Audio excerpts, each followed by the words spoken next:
The Tudor Black Bay series may just be, pound for pound, the best value for money watch that you can buy in the Swiss market at the moment.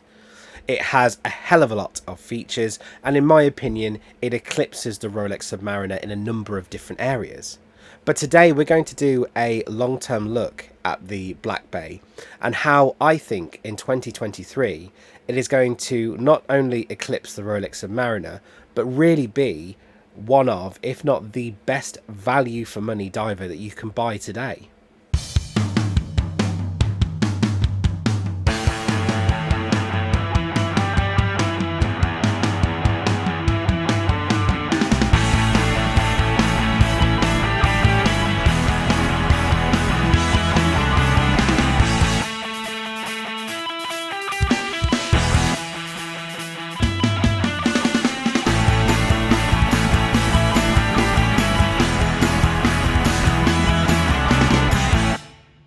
Hello all you beautiful people, welcome back to the Vintage Warlock channel. I hope you are all safe and well and you're enjoying your festive periods, whether you are celebrating Christmas, Hanukkah, Kwanzaa, or any combination of the in-between or anything that I haven't mentioned at all. I hope that you are all safe and well and having a peaceful holiday season.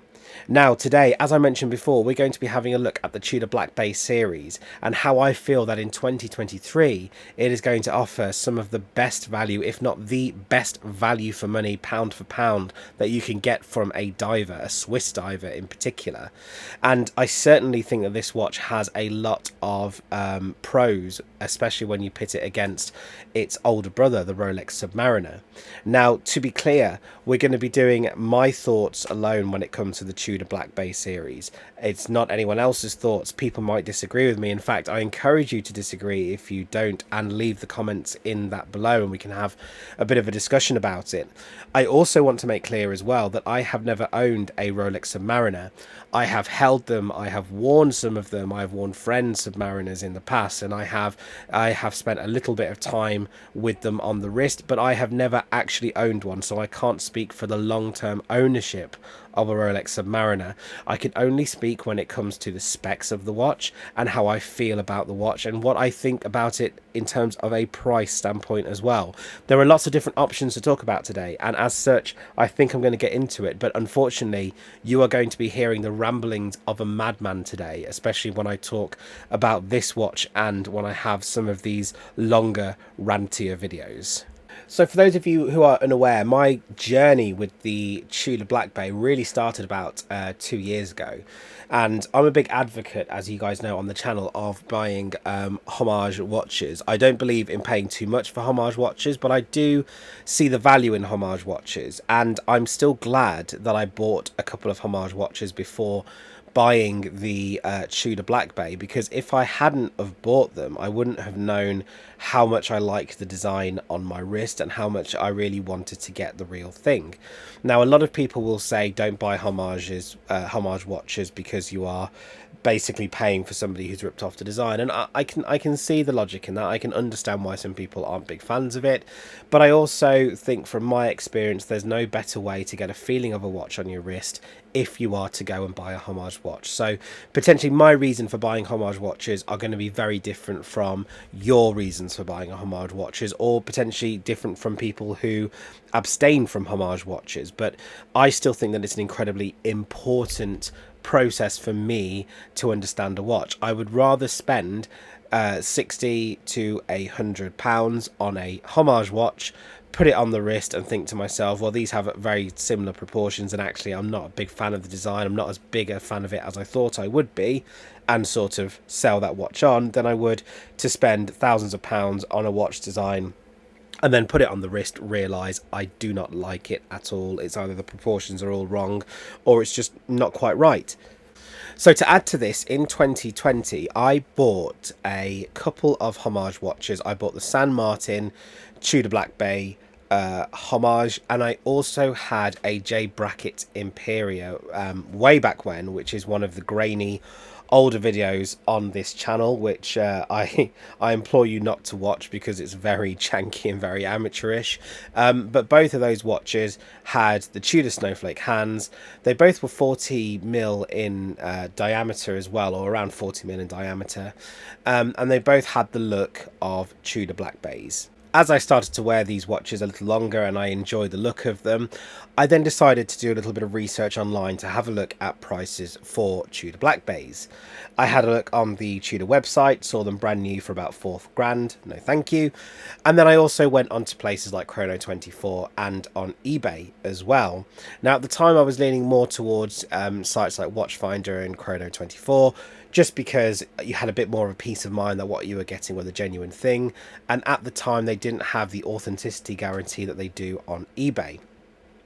However, I looked at the prices, sort of bookmarked a few of them and then promptly forgot about it and got on with other things.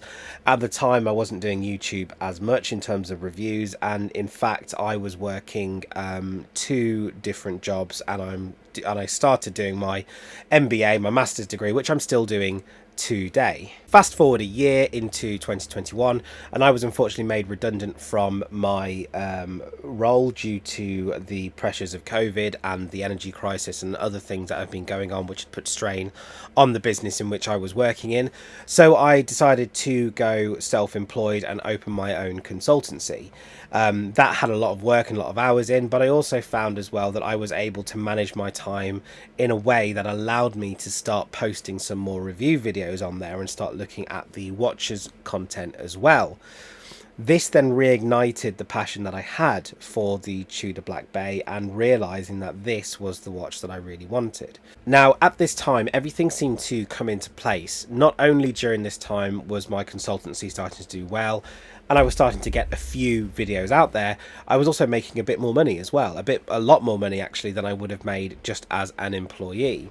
And towards the middle of 2021, I wanted to sort of treat myself for that, and as such I started looking again at the Tudor Black Bays, but I also started looking at the Rolex Submariners as well, some of the older ones. After looking very promptly at the Rolex Submariners, I decided that actually in the second-hand market they don't offer anywhere near the same value for money in terms of construction as you would expect from the Tudors. So I had a look at the Tudor Black Bay series, and I also had a look at the Tudor Submariners as well, but ultimately settled on the Tudor Black Bay. And for me, it wasn't that much of a problem. I decided that I wasn't going to get a Black Bay Chrono. Although I love that watch, I still feel that was a little bit out of my price range at the time. And I also decided not to get the GMT movements because at the time as well, they were slightly higher in price, although they have come down considerably since then because of the release of the root beer and also the release of the Black Bay Pro as well. But I was able to find quite a few that I was really interested in, including the Black Bay 58 and the Black Bay Heritage. Now, although the 39mm does wear better on wrists for most people, I'm not so bothered by the sizing of the Heritage. And yes, people say it's a big slab on your wrist, but it is a diver's watch, and for me, I don't mind that. I was actually prepared to get a 41mm diver anyway, and in fact in my collection at the time I had a 44mm diver and I still wore that with regularity too. Plus all the timber I put on from COVID hadn't exactly helped with my wrist size being smaller. So I spent a couple of months looking around the marketplace looking for a Tudor Black Bay that I would be happy to buy. And just as I was about to end my search and sort of look at potentially other brands, maybe an Oris Diver 65, I came across a listing for a Tudor Heritage Black Bay. It was well under the price that I had captioned for this watch. It still had the authenticity guarantee, and it had only 6 months of wear, original receipt from Goldsmith, which is the major retailer of Rolex and Tudor in the UK. For those of you who are unaware, they're part of Watches of Switzerland, and obviously with the authenticity guarantee it gave me that confidence that it would be a good shout. So I grit my teeth and I pressed the button and took the plunge, and I managed to win that bid for well under the price that I had captioned for it. I won't say too much on here how much I paid for the watch, just because I feel as if it's not particularly relevant to this story, but what I will say is I did get it for just under £2,000, which means that this watch, again, offered an incredible value for money when you consider that brand new, these watches are retailing for well double that amount. And once this watch was delivered to me, having only been worn once or twice and being practically brand new in the box with still 4.5 years worth of its warranty on there, I absolutely put this watch on and fell in love with it straight away. The specifications of this watch, for those of you who are unaware of the heritage and how that differs from the 58, is it's slightly bigger. It's a 41mm in diameter case and it's 14.8mm thick. A lot of the other specifications on this watch are just as you would get with a lot of other Tudors nowadays. This has an in-house caliber MT5 602, a COSC certified movement. I had this watch on the rivet steel bracelet, which is a nice bracelet, but there are some moans on that as well, and I've given some of this away. The watch has around 70 hours worth of power reserve, a double domed sapphire crystal. This is a gilt dial, so black and gilt. It's sort of like a pinky rose gold indent. And then you've also got 200 meters of water resistance, a bezel which is unidirectional rotating bezel with a black matte anodized aluminium or aluminum insert depending on which part of the world you are from, screw down crown with a signed Tudor crown as well, and as I mentioned before, 200 meters of water resistance and a 5-year transferable guarantee with no registration or periodic maintenance checks required. Now, bearing in mind that this watch, brand new, is over £3,000 in the UK, the closest alternative that I could find in terms of a Rolex Submariner is a listing which I've taken a screenshot of and I'll put on the video in just a moment. But it was a Rolex Submariner date, watch head only, 1991, and it was £7,350. So it was well over double the retail price and probably almost quadruple the price that I paid for my Tudor Black Bay. Now, as watch collectors and watch enthusiasts, we can argue all day about looks of the watches and subjective looks and say which one is subjectively better. A lot of people will prefer the Rolex Submariner, some will prefer the looks of the Tudor Black Bay. Personally, I am still in the camp of the Tudor Black Bay. I bought the Tudor Black Bay not to be a poor man's Rolex Submariner. I think if you do that, you will always pine for the Submariner.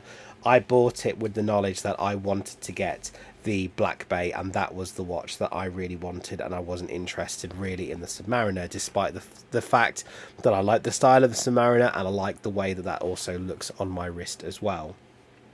So purely what I'm going to look at here are pound for pound specifications of this watch.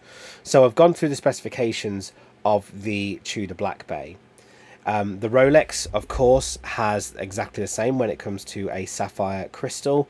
The date complication on a Submariner is either here nor there, whether you like it or not. The only thing I would say is that you've also got the no date variants as well, which are usually quite a lot more expensive, but they are something else that you can have as well. Screw down crown, you've got signed crowns on both of them. The only real difference on the case, to be honest with you, is that the bezel insert on the newer Rolex Submariners are of course ceramic, whereas the older ones were aluminium, and on the Black Bay it is aluminium, anodized aluminium as well. Obviously, another key difference with the Tudor over the Submariner is the type of steel that is used. Obviously, you've got the 904L with the Submariner, and you've got 316L stainless steel with the Tudor Black Bay. But apart from those two things, so we're talking the type of steel and the ceramic bezel, and that's only on the newer Rolex Submariners, and you'll have to go onto a waiting list to get them or pay through the nose for a new one.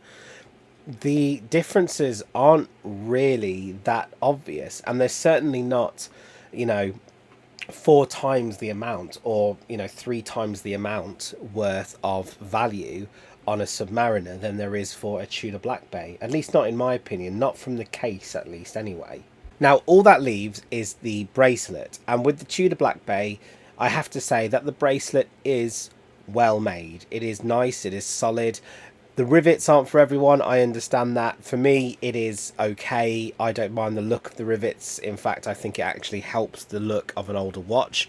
However, I do have two major gripes with this bracelet since buying the watch. And, you know, I think you'll be surprised to hear that because I didn't have them when I first got it. So, first of all, since buying this watch, I have lost a little bit of weight, which is good for me, good for my waistline, and good for my bank balance when it comes to takeaways. But what that also means is my wrist has slightly shrank again. At the beginning of the year, it was 7.5 inch wrist. Now it's about 7.25 inch wrist.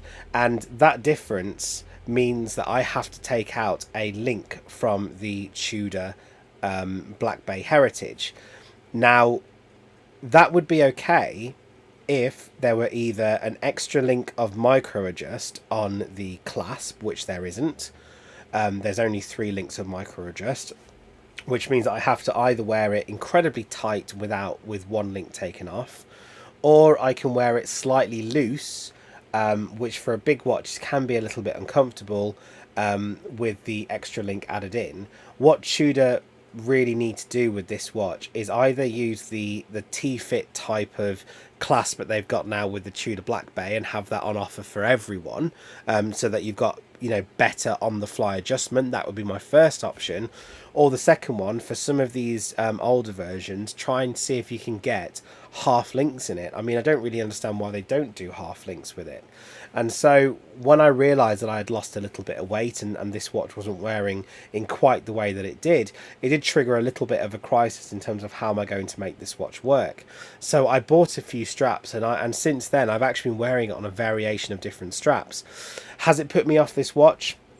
Well, originally it almost did. And I felt as if I didn't want to wear this watch, but then I thought to myself, this watch really is a lifer for me. It's not the bracelet. I didn't buy this watch for the bracelet. I bought it for the case design. I bought it for the face. And so as such, I've been wearing it on a Zulu strap, as you can see in the video. I've been wearing it on a Milanese bracelet, which actually I think looks pretty cool. I also bought a Uncle Seiko aftermarket strap for this watch as well, and I've also got the stock bracelet as well that I've been wearing, and I've been wearing it quite tight on that one too. Obviously if I lose a little bit more weight, then the watch will, you know, be a perfect fit again. But that's the annoying thing about the Tudor bracelet for me. It's not the rivets, it's just the fact that the bracelet doesn't have any half links, and there's no on the fly adjustment, and there's no extra hole and micro adjust. Really, for the amount that you've been paying, you would at least expect an extra hole of micro adjust, or to have some sort of extending system on a watch like this. Now, when you compare that to the Rolex Submariner, the modern ones, you have an incredible on-the-fly glide lock adjustment system, and on the older versions you may not have that so much, and it might be a little bit more janky, but on the new versions it definitely is much more of an upgrade to what you get with the Tudor Heritage and the Tudor Black Bay. But as I said at the beginning of this video, the Tudor Black Bay series really does offer incredible value for money, and pound for pound it really is probably the best buy that you can have. It's definitely been the best buy that you can have in the last 5 years, and it's probably going to be the best buy that you can have if they continue to innovate for the next 5 years as well, let alone 2023. I would still get this one over the Submariner, even if I have the money to get the Submariner. The only downside that I've had with it so far is the bracelet. However, this watch is an absolute strap monster, and there are just so many different things that you can do with this watch and put it on different straps, and I feel as if it doesn't ruin the design. I mean, the fact that if you go on to Tudor's website, you can see that you can get this watch. Yes, you get it on the rivet style bracelet, but they sell it on, you know, rubber straps, on aged leather straps, on fabric straps as well. There's just so many different variations that you can get this watch on. It makes you realize that actually, you know, just because you're not getting along with the bracelet doesn't mean that this watch is a bad watch. It means that this watch is a pretty good watch, but just with one flaw. And if you're able to see past that and look past the flaw on the bracelet. If you're a bracelet kind of guy and you can't get away from that, then fair enough. But if you can get away from that and have a look at the rest of the watch and the watch as a whole, then you've got a pretty good watch, and you've got a pretty good timepiece with the Tudor Black Bay that's going to last you for absolutely ages, from one of the most established brands out there that is part of one of the biggest, if not the most successful watch brand and watch company of all time. Now, I know this video was a slightly longer video. That was not one of my usual types of longer videos, which are usually roundup list or historical content. But I just wanted to have a little bit of a thought piece with you guys, and just to have a little think about this watch and about what my thoughts on it are after almost, you know, a year and a half worth of ownership and 2 years worth of really getting to know this watch and getting to understand, you know, what I like about watches as well. Since buying this watch, my tastes have transformed very massively. When I first started looking at watches, I was really into the dive watches, and then I started to look at field watches and pilots watches and digital watches, and now my collection is incredibly eclectic. You know, I still need a good GMT watch. Yes, I've got the San Martin, which I bought recently, but I'd like an original design GMT next year. I'd also want a automatic chronograph. At the moment in my collection, the only chronographs I have are the VK64 powered Boltony and the ultra high frequency Bulliver Lunar Pilot, which I've got, which are both incredibly great watches and incredibly fantastically made watches, but they're still quartz watches, and I want to have a look at getting automatic watches. But my point is that my tastes have transformed since not only researching and buying this watch, but collecting watches in general. But has my enthusiasm for the Black Bay, for the Tudor Black Bay, diminished at all? And I have to say, despite the setback of the bracelet, it absolutely hasn't. I'm still a huge fan of this watch, and I think this watch is an incredible offer for anyone who is looking to buy a diver's watch and is looking to get something that's Swiss with a huge amount of history, that is from a big company, that is a well-known brand that you can be proud to have on your wrist. And I think that this watch absolutely ticks all of those boxes. Anyway, guys, I know I've ranted a lot today, but what do you guys think? Leave that in the comments below. I'm sorry if it's feeling a little bit drony today, especially my voice. I am recently recovering from being incredibly ill, where I lost my voice and I've had coughing fits every 20 or 30 seconds.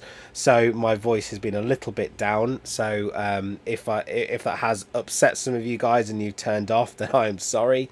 But otherwise, everyone stay safe, have a happy new year, and I will see you all in a future video.